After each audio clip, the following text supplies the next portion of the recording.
YouTube monetisation reject ആകാനുള്ള ഒരു പ്രധാന കാരണമാണ് reused content. YouTube channel monetise ചെയ്യണമെങ്കിൽ യൂട്യൂബ് മോണിറ്റൈസേഷൻ പോളിസി ഫോളോ ചെയ്യണം. ഇവിടെ യൂട്യൂബ് ഒരുപാട് കാര്യങ്ങൾ പറയുന്നുണ്ട്. ചാനൽ റിവ്യൂ ചെയ്യുമ്പോൾ എന്തെല്ലാം കാര്യങ്ങൾ ചെക്ക് ചെയ്യുമെന്നും ഒക്കെ ഇവിടെ വിശദമായിട്ട് പറയുന്നുണ്ട്. ഇതിൽ ഏറ്റവും പ്രധാനപ്പെട്ട ഒന്നാണ് റീയൂസ്ഡ് കണ്ടന്റ്. മിക്ക ചാനലിന്റെയും മോണിറ്റൈസേഷൻ ഡിസേബിൾ ആകുന്നതിന്റെയും റിജക്റ്റ് ആകുന്നതിന്റെയും ഒരു പ്രധാന കാരണമാണിത്. ഇന്നത്തെ വീഡിയോയിൽ റീയൂസ്ഡ് കണ്ടന്റിനെ കുറിച്ചാണ് ഞാൻ പറയുന്നത്. റീയൂസ്ഡ് കണ്ടന്റ് ഉപയോഗിച്ച് വീഡിയോ അപ്ലോഡ് ചെയ്ത് മോണിറ്റൈസ് ചെയ്യാൻ സാധിക്കുമോ എന്നും എങ്ങനെ റീയൂസ്ഡ് കണ്ടന്റ് പ്രോപ്പർ ആയിട്ട് ഉപയോഗിക്കാമെന്നും റീയൂസ്ഡ് കണ്ടന്റ് ഉപയോഗിക്കുന്നത് കൊണ്ട് ചാനലിൽ ഉണ്ടാകുന്ന മറ്റ് പ്രശ്നങ്ങളുമാണ് ഇന്നത്തെ വീഡിയോയിൽ ഞാൻ പറയുന്നത്. ആദ്യം എന്താണ് റീയൂസ്ഡ് കണ്ടന്റ് എന്ന് നോക്കാം.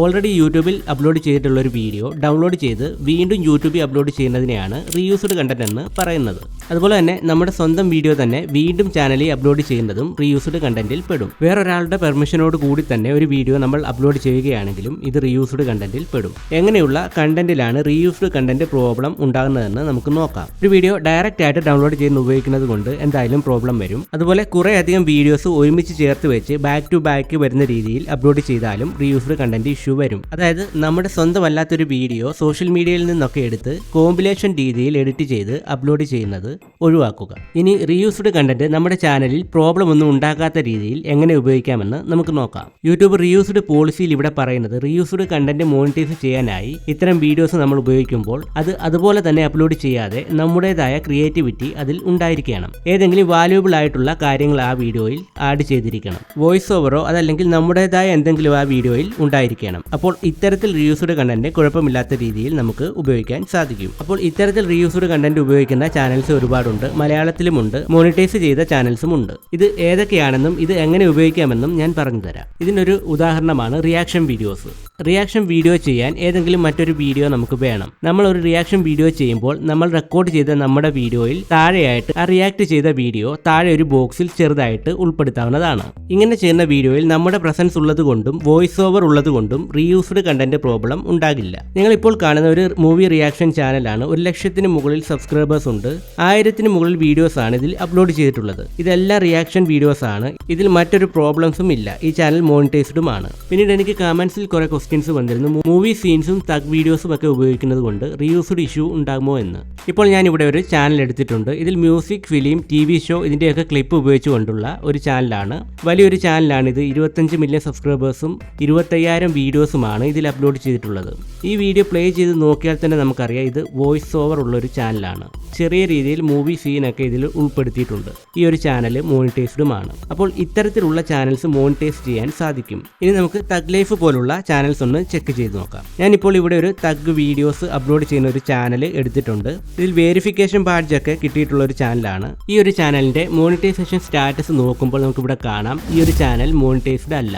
ഇതൊരു പക്ഷേ മോണിറ്റൈസേഷൻ കിട്ടിയ ശേഷം ഡിസേബിൾ ആയതും ആകാം. ഇനി ഞാൻ വേറൊരു ചാനൽ കാണിച്ചു തരാം. ഇതും തഗ് ലൈഫ് വീഡിയോസ് അപ്ലോഡ് ചെയ്യുന്ന ഒരു ചാനലാണ്. 2,00,000 മുകളിൽ സബ്സ്ക്രൈബേഴ്സ് ഉണ്ട്. ഇതിൽ 54 വീഡിയോസ് അപ്ലോഡ് ചെയ്തിട്ടുമുണ്ട്. എന്റെ കയ്യിൽ ക്രോം എക്സ്റ്റൻഷൻ ഉള്ളതിനാൽ മോണിറ്റൈസേഷൻ ചെക്ക് ചെയ്യാൻ സാധിക്കും. മോണിറ്റൈസേഷൻ സ്റ്റാറ്റസ് നോക്കുമ്പോൾ ഈ ചാനൽ മോണിറ്റൈസ്ഡ് ആണ്. അതുകൊണ്ട് ഇത്തരം വീഡിയോസ് മോണിറ്റൈസ് ചെയ്യാൻ പറ്റുമോ എന്ന് ചോദിച്ചാൽ കൃത്യമായിട്ട് ഉത്തരം നൽകാൻ സാധിക്കത്തില്ല. നമ്മളൊരു വീഡിയോ എടുക്കുമ്പോൾ നല്ല രീതിയിൽ എഡിറ്റ് ചെയ്ത് നമ്മുടേതായിട്ടുള്ള ക്രിയേറ്റിവിറ്റി അതിൽ കൊണ്ടുവരണം. ട്രോൾ വീഡിയോസും ഇതുപോലെ തന്നെയാണ്. മിക്ക ട്രോൾ ചാനൽസും മോണിറ്റൈസ്ഡ് ആണ്. ട്രോൾ വീഡിയോസ് നമ്മൾ നോക്കിയാൽ അറിയാം ഇതിലെ ഓരോ ക്ലിപ്സും 10 സെക്കൻഡിനുള്ളിൽ ഉള്ളതായിരിക്കും. അപ്പോൾ ഇത്തരം വീഡിയോ ക്രിയേറ്റ് ചെയ്യുമ്പോൾ മാക്സിമം ലെങ്ത് കുറച്ച് ഉപയോഗിക്കുക. റീയൂസ്ഡ് കണ്ടന്റ് ഉപയോഗിക്കുന്നത് കൊണ്ടുള്ള മറ്റൊരു പ്രശ്നം കോപ്പിറൈറ്റ് ഇഷ്യൂ ആണ്. ഞാൻ നേരത്തെ പറഞ്ഞ രീതിയിൽ റീയൂസ്ഡ് കണ്ടന്റ് പ്രോബ്ലം ഒഴിഞ്ഞു പോയാലും മറ്റുള്ളവരുടെ കണ്ടന്റ് ഉപയോഗിക്കുന്നത് മൂലം അവർക്ക് കോപ്പിറൈറ്റ് സ്ട്രൈക്ക് നൽകാൻ കഴിയും. അപ്പോൾ ഈ ഒരു പ്രശ്നവും മോണിറ്റൈസേഷന് തടസ്സമാണ്. കോപ്പിറൈറ്റ് ക്ലെയിം സാധാരണയായിട്ട് ഓഡിയോയിലാണ് വരുന്നത്. കോപ്പിറൈറ്റ് ക്ലെയിം വലിയ പ്രശ്നമുള്ള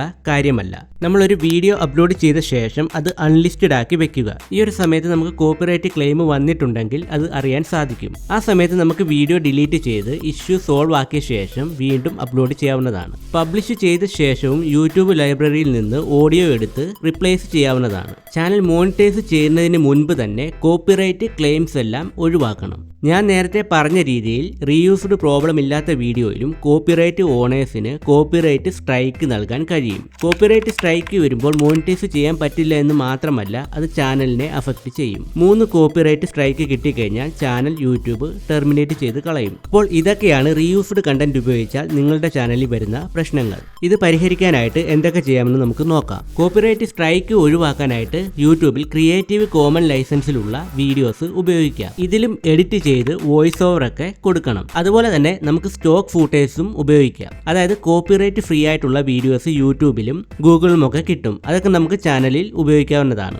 അത്തരം വീഡിയോസ് ഒക്കെ ഞാൻ എന്റെ ചാനലിലും ഉൾപ്പെടുത്തിയിട്ടുണ്ട്. ഇതിലൊന്നും കോപ്പിറൈറ്റ് സ്ട്രൈക്ക് വരാൻ സാധ്യതയില്ല. പിന്നീട് ഫെയർ യൂസ് പോളിസി എന്നൊരു നിയമമുണ്ട്. ഇത് പല കൺട്രീസിലും പല രീതിയിലാണുള്ളത്. ഇന്ത്യയിൽ ഇത് നമ്മളൊരു വീഡിയോ എടുക്കുമ്പോൾ അനലൈസ് ചെയ്യാനോ ക്രിട്ടിസൈസ് ചെയ്യുന്നതോ ഫെയർ യൂസിൽ വരുന്നതാണെന്നാണ് പറയുന്നത്. റിയാക്ഷൻ ചാനൽസ് ഒക്കെ ഈ രീതിയിലാണ് വീഡിയോ ഉപയോഗിക്കുന്നത്. പക്ഷേ സ്റ്റിൽ അവർക്ക് സ്ട്രൈക്ക് തരാൻ സാധിക്കും. ഇത്തരം കാര്യങ്ങൾ ചെയ്യുന്നതിന് മുൻപ് ഫെയർ യൂസ് പോളിസിയെ പറ്റി കൂടുതൽ അറിഞ്ഞിരിക്കണം. ഫെയർ ഡീലിംഗ്സ് എന്നാണ് ഇന്ത്യയിൽ ഇത് പറയുന്നത്. ഇത് ലോയുമായിട്ട് ബന്ധപ്പെട്ട ഒരു കാര്യമാണ്. നിങ്ങളൊരു ലോയറുമായിട്ട് ബന്ധപ്പെട്ട് ഇതുമായിട്ട് ബന്ധപ്പെട്ട ഡീറ്റെയിൽസ് അറിഞ്ഞിരിക്കണം. അപ്പോൾ ഇങ്ങനെ ഫെയർ യൂസിലുള്ളൊരു വീഡിയോയ്ക്ക് സ്ട്രൈക്ക് വന്നാൽ കോർട്ട് വഴി ഇതിനെ നേരിടാവുന്നതാണ്. ഇത് കുറച്ച് കോംപ്ലിക്കേറ്റഡ് ആയിട്ടുള്ള കാര്യമാണ്. നമ്മൾ യൂട്യൂബ് വീഡിയോ, മൂവീസ് ക്ലിപ്പ് ഒക്കെയാണ് ഉപയോഗിക്കുന്നതെങ്കിൽ ഇതിൽ കോപ്പിറൈറ്റ് സ്ട്രൈക്ക് വരികയാണെങ്കിൽ ഇതിൽ ഓണറിന്റെ മെയിൽ ID ഉണ്ടായിരിക്കും. ഇതിലൂടെ ഇവരെ നമുക്ക് കോൺടാക്ട് ചെയ്ത് കാര്യങ്ങളൊക്കെ പറഞ്ഞ് ഇത് ഒഴിവാക്കാവുന്നതാണ്. പിന്നീട് നമുക്ക് ചെയ്യാൻ സാധിക്കുന്നത് കോപ്പിറൈറ്റ് വരാത്ത രീതിയിൽ എഡിറ്റ് ചെയ്യുന്നതാണ്. Reaction video,